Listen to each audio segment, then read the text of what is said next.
একটা নির্দিষ্ট বয়সের পর প্রত্যেকটা মেয়ের দিনের বেশিরভাগ অংশ কাটে রান্না। এবার যেটা সব মেয়ের ক্ষেত্রে খাটে তা নয়, তবে বেশিরভাগ মেয়ের ক্ষেত্রেই এমনটা হয়। হ্যালো এভরিওয়ান, আমি চন্দ্রানী। আমার আরো একটা নতুন মিনি ব্লগে তোমাদেরকে স্বাগত।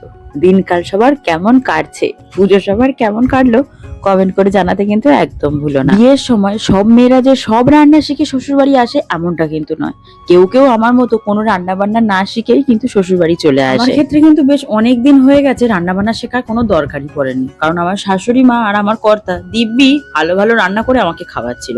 দরকারটা পড়লো যখন আমি নিজে মা হলাম। নিজে একবেলা না খেয়ে থাকবো তো তাও ঠিক আছে, কিন্তু বাচ্চার খাবারে যেন কোনো খামতি না পড়ে, যার জন্য আমাকে রকম রকম হরেক পদে রান্না শিখতে হয়েছে। এখন এমন একটা বয়স পার করছে যার জন্য আমাকে ডেলি ডেলি ইউটিউব দেখে হোক, এখান থেকে হোক সেখান থেকে হোক, টেস্টি টেস্টি খাবার বানাতে হয়। ওর রোজ দিন একঘেয়ে খাবার মোটেই পছন্দ হয় না। শুধু ছেলেটার কথা কেন বলবো, আমাদেরও কি টেস্টি খাবার খেতে ইচ্ছে করে না? আমাদের কি রোজ একঘেয়ে ভাত ডাল খেতে ভালো লাগে?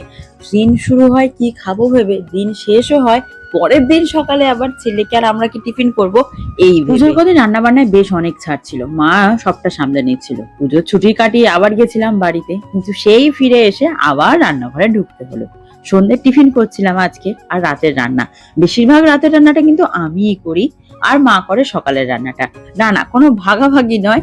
সন্ধ্যের টিফিনটা যখন শ্লোকের জন্য করি তখনই একেবারে আমাদের রাতের রান্নাটা। যেদিন করে বাড়িতে নিরামিষ রান্না হয় সেদিনকে রান্নার দায়িত্ব পুরো মার ঘাড়েই থাকে। আমিষ হলে আমি করি, কারণ মা আমিষ খায় না, মা নিরামিষ খায়। তাই নিরামিষ দিনগুলোতে আমার আর কোনো চিন্তা থাকে না যে আলাদা করে আমাদের জন্য কি রান্না। শ্বশুর বাড়িতে শ্লোকের বাবা কিন্তু আমাকে সবসময় একটাই কথা বলে, আমি পরিষ্কারে বাতিগ্রস্ত প্রাণী। সবসময় এত পরিষ্কার করি, এমনকি রান্না করার মাঝখানেও আমি 3-4 বার গ্যাস মুছি বলে শ্লোকের বাবা আমার সাথে রান্না করতেই বিরক্ত। আমার মতো ঠিক কে কে এইরকম করো যে রান্না করার মাঝখানেই একটু করে পরিষ্কার করো, একটু করে রান্না করো?